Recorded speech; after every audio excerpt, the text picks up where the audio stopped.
Given how many writers WWE has, it must be a nightmare to actually try and wade through all of the ideas. I would guess that nothing is off the creating table. If you want to suggest Dolph Ziggler should turn into a puppet and feud with Kermit, you can. If you make Vince McMahon laugh, it'll probably become a reality. Why guess about this though when we can turn to someone who actually worked in this environment for real, that being Kevin Eck, who was employed by the WWE from 2011 to 2014. During this time, he was involved in Mark Henry's fake retirement and the on-screen relationship between Daniel Bryan and AJ Lee. It didn't always work out for Eck though, because as ever, if you can't impress the boss, he ain't gonna let it happen. I'm Simon from WhatCulture, and this is 5 real WWE storyline pitches that were rejected. Number 5, The Big Show assaults Alberto Del Rios' father. You know what went down at the very start of 2013? Of course you do. Alberto Del Rio beat The Big Show to win the World Heavyweight title. I mean, who could forget that? It was a big moment for all of us. Marriages, kids, holidays, forget it. Nothing compares to Del Rio winning the big one from the big guy.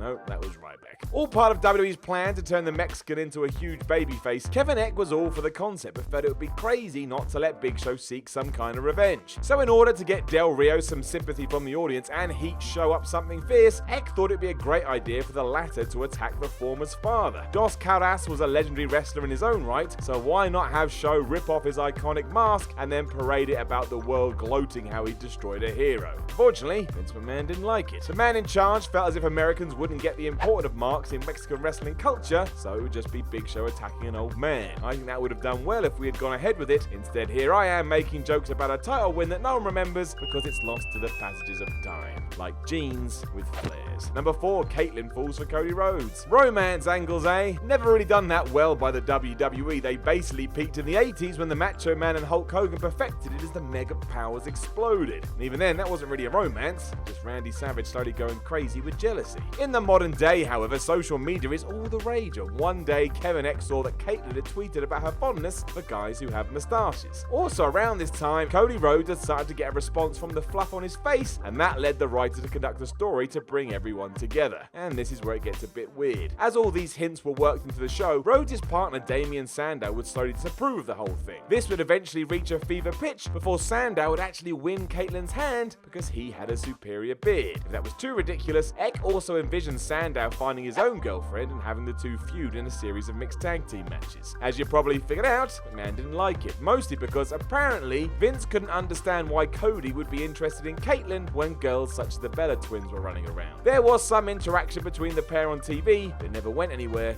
and now it never will. Number 3, the new Goldust and Marlena. As was obvious, McMahon loved Stardust, or at least the idea of turning Cody Rhodes into this bonkers creation. Cody has said in numerous interviews he was never too keen on being stuck in that role for too long, but in 2014 he had no choice. The writing team was told to come up with ways to make this transition so we could have an up-to-date version of Goldust. Which brings in Kevin Eck. He wanted to have Brandy Rhodes, who was Eden Styles at the time within WWE, to be the one to turn Cody, telling him that Goldust was hogging the spotlight and he had to find a way to balance it out. His head would be turned even though all Brandy wanted was to be in the spotlight herself. In short, she would be the new Marlena, and obviously Stardust would be the new Goldust. Once more, McMahon didn't see it going this way entirely and went for the much more basic concept of Cody revealing the character as the perfect partner to tag with his brother. Brandy wasn't part of the plans, and the feud off the back of it was killed after just one match at Fastlane 2015. No wonder Cody left. Number 2, the independent scene attacks. This one is cool. With the upcoming Raw 1000 on the cards for July 2012, the creative team was told to come up with a jaw-dropping angle which would keep people talking for weeks. While we eventually settled on CM Punk turning on The Rock, there were a few others which really would have been fun to see. Eck's plan was simple. Taking the NXT storyline that had been ruined back in 2010, WWE could bring up Dean Ambrose, Seth Rollins, Cassius Ohno, and other developmental guys and have them as a gang who just wanted to kick the main roster's ass. If that sounds familiar, it's because the idea would eventually result in The Shield, who debuted at Survivor Series 2012. Before all of this though, Kevin wanted this trio to have Tommy Dreamer introduce them. After that, the threesome would take out a group of other wrestlers with ease to show just how good they were. That would become a weekly occurrence until they turned on Dreamer on the request of Daniel Bryan. A heel at the time, the Yes Man could be revealed as the reason for all of this, and boos could rain from the ceiling. But they wouldn't, because fans would have loved this. WWE changed this so that CM Punk needed the Shield to protect his WWE Championship. They replaced Ono with Roman Reigns, dropped Dreamer from the equation entirely, and debuted the group separately several months after Raw 1000.